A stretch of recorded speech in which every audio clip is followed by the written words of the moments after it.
సదాశివసమారంభాం శంకరాచార్యమధ్యమాం అస్మదాచార్యపర్యంతాం వందే గురుపరంపరాం. శ్రీ గురుభ్యో నమః. 2024 సంవత్సరం శ్రీ క్రోధీనామ సంవత్సర పంచాంగ ఫలితాలలో ముఖ్యంగా రాశి ఫలాలలో 9వ అయినటువంటి ధనస్సు రాశి యొక్క ఫలితాలు చెప్పే ముందు ధనస్సు రాశి యొక్క నక్షత్రాలు, వాటి వివరాలు, ఆదాయ వ్యయాలు చూద్దాం. ఇక ధనస్సు రాశికి మూల 1, 2, 3, 4 పాదాలు ఉంటాయి. పూర్వాషాఢ 1, 2, 3, 4 పాదాలు, ఉత్తరాషాఢ నక్షత్రం 1వ పాదం. ఇది ధనస్సు రాశిలోని నక్షత్ర పాదాలు. ఇక దాంతోపాటు ఆదాయం 11, వ్యయం 5 ఉంది.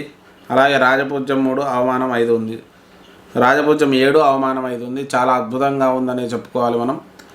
ఏదైనా కూడా ఆర్థికాభివృద్ధి బాగుండే అవకాశం ప్రస్తుతం ఈ రాశి వారికి సూచిస్తుంది.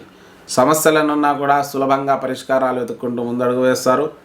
ఏ సమస్యనైనా సులభంగా తొలగించుకొని వారు విజయాలు సాధించే అవకాశం ఉంది. రాజపూజ్యం ఎక్కువగా ఉంది కాబట్టి సంఘంలో పరువు ప్రతిష్టలు, పేరు పెరగడం, అలాగే సభా మర్యాదలు పెరగడం అనేది జరుగుతుంది. దాంతోపాటు ఈ సంవత్సరం ఉన్నటువంటి గ్రహస్థితి చూసుకున్నట్టయితే బృహస్పతి మే 1వ తారీఖు తర్వాత 6వ స్థానంలో రజతమూర్తిగా ఉన్నాడు. మరి శని 3వ స్థానంలో లోహమూర్తిగా, రాహుకేతువులు 4, 10 స్థానాల్లో సువర్ణమూర్తులుగా ఉన్నారు. ఇక్కడ ఈ గ్రహస్థితి ఆధారంగా మనం చూసుకుంటే ప్రధానమైన ఈ 4 గ్రహాల్లో బృహస్పతి 6వ స్థానంలో మిశ్రమ ఫలితాలు ఇస్తాడు. ఆశించినంత గొప్పగా ఉండకపోవచ్చు. ఆర్థిక ఇబ్బందులు అయితే కొంత కలిగే అవకాశం ఉంది. ఏ పని మొదలుపెట్టినా కొంత ఆలస్యం అవడం అనేది ఈ బృహస్పతి వల్ల కలుగుతుంది. ముఖ్యంగా బృహస్పతి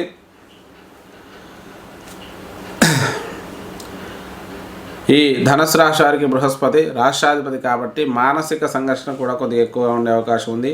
ఇక శని 3వ స్థానంలో లోహమూర్తిగా ఉన్నాడు. శని వల్ల కూడా కుటుంబ కలహాలు, స్థిరాస్తుల విషయంలో కోర్టు వ్యవహారాలను ఎదుర్కోవడం, వాటిలో కొంత ఇబ్బందులు కలగడం అనేది జరుగుతుంది.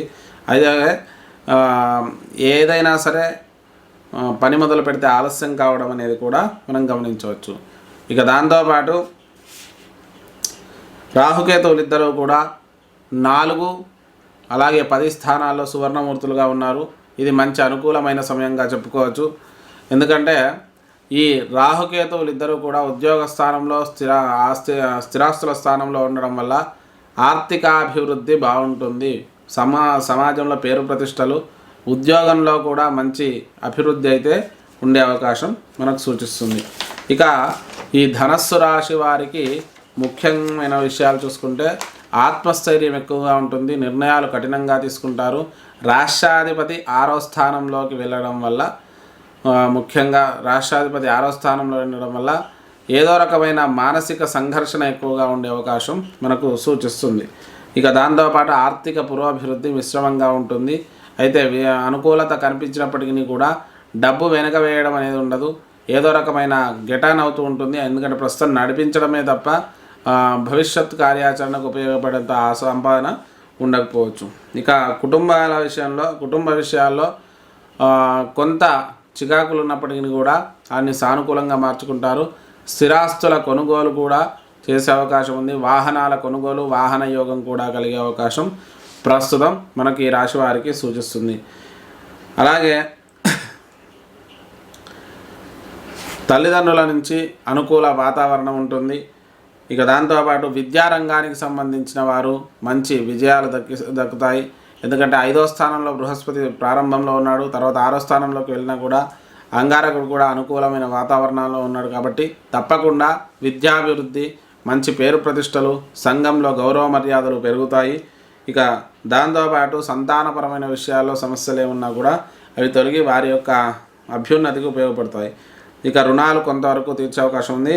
ఉద్యోగపరంగా చూసుకున్నట్టయితే దశమాధిపతి అయినటువంటి బుధుడు తాత్కాలిక గ్రహం కాబట్టి మరి ఈ రాశి వారికి ముఖ్యంగా ఉద్యోగాభివృద్ధి ఉన్నప్పటికీ కూడా ఆటంకాలు ఎక్కువగా ఉంటాయి. మీరు సకాలంలో సాధిద్దామనుకునే సమయంలో ఏదో ఒక రకమైన వ్యాపకం, ఏదో రకమైన జాప్యం అయితే జరిగే అవకాశం మనకు సూచిస్తుంది. ఇక వ్యాపార రంగంలోని వారికి మిశ్రమ ఫలితాలు ఉన్నప్పటికీ కూడా ఒక్కో సందర్భంలో అధిక లాభాలు, ఒక్కో సందర్భంలో కొంత తక్కువ లాభాలతో ఉంటుంది. వ్యాపారాభివృద్ధి కొద్దిగా బాగానే నడుస్తుంది. ఇక దాంతోపాటు సినీ రంగాల వారికి కూడా మంచి విజయాలు దక్కుతాయి. రాజకీయ నాయకులకైతే మిశ్రమ ఫలితాలు గోచరిస్తున్నాయి. వ్యవసాయ రంగానికి కొంత అనుకూలత ఉన్నప్పటికీ కూడా ఆశించినంత గొప్ప ఫలితం రాకపోవచ్చు. కొంత ఒడిదొడుకులు అయితే ఎదురవుతాయి. ప్రభుత్వ రంగ ఉద్యోగాల్లో ప్రయత్నం చేసే వారికి తప్పకుండా అనుకూలంగా వచ్చే అవకాశం ఉంది. కాకపోతే కొంత సమస్యల మూలంగా ఆలస్యం అయ్యే అవకాశం మనకు సూచిస్తుంది. ఇక ఐశ్వర్య ప్రాప్తి కూడా కలిగే అవకాశం మనకు సూచిస్తుంది. చేతి వృత్తుల వారికి కానీ ప్రభుత్వ రంగ ఉద్యోగులకు కానీ అందరికీ కూడా కొంత మిశ్రమమైన ఫలితాలు అయితే గోచరిస్తున్నాయి. మరి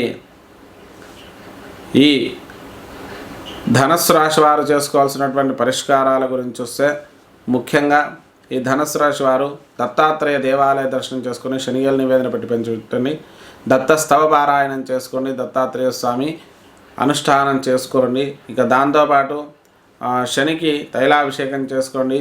నీలాంజన సమాభాసం అనే శ్లోకాన్ని ప్రతినిత్యం 19 మార్లు పఠించండి. ఆదిత్య హృదయ స్తోత్రాన్ని కూడా పఠించండి. ఇక